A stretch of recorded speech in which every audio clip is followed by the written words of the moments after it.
read the question.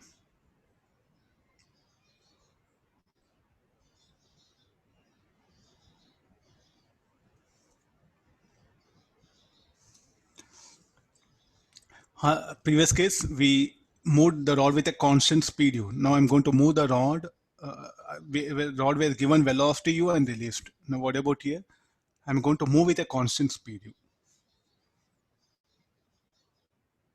Then again the equivalent circuit. The moving rod, what we do with moving rod? The moving rod will replace with a cell of EMF E.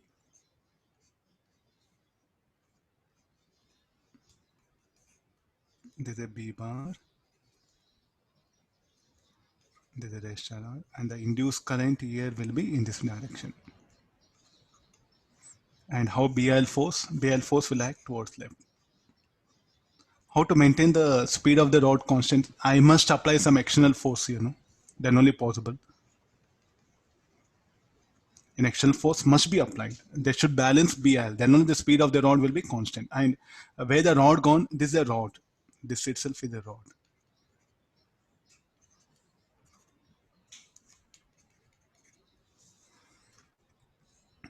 Then again, we know current will be anti-clockwise by Lenz's law, everything.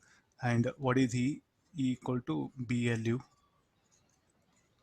And what is I? I equal to E by R. So BLU by R.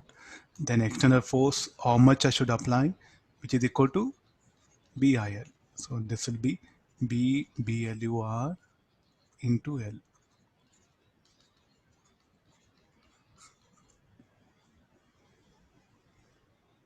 Power generated by external agent.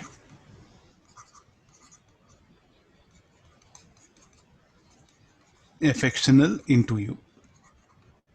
B square L square U into U. Where do this power go? So let me go for power dissipated in this circuit. Dissipated. Electric power dissipated by resistor R. Let's see what is equal to PR. I'll write it. I square R. What is I is equal to? B square L, or say BLU by R whole square into R. How much it is equal to? B square L square U square by R.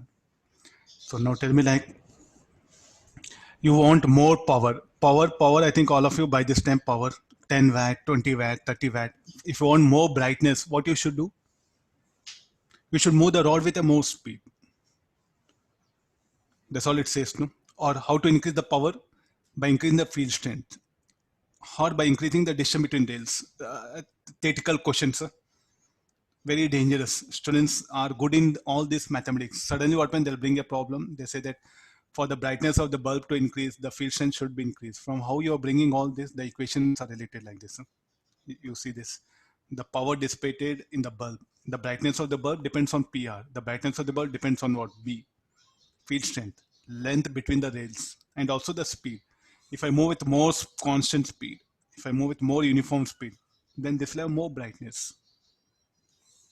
So I'm books, what happened, they just bothered about induced current and all, but basically this is like a chapter where we are converting different forms of energy to finally what? To electrical energy. That's what the use of this chapter, no? What is the basic core idea of this chapter? Different forms of energy available in nature, how they can be converted it into electrical energy, because finally what we want electrical energy for application. So all the circuits what you're picking up, so what they do, they'll convert energy from any form to electrical energy. That is a requirement. So this is one background you must have. All these EMI chapters, what actually they happen, the circuit, what happen, converts energy from one form to another form. What is output here? It should be electrical energy. So shall I say mechanical power convert into electrical power? More than one options, they'll stress with these statements. So this given circuit converts mechanical power to electrical power. So for that we need a rod, rails, and this resistor and this magnetic field. The energy conversion takes place here. So what is the energy conversion principle involved here? Mechanical power is converted into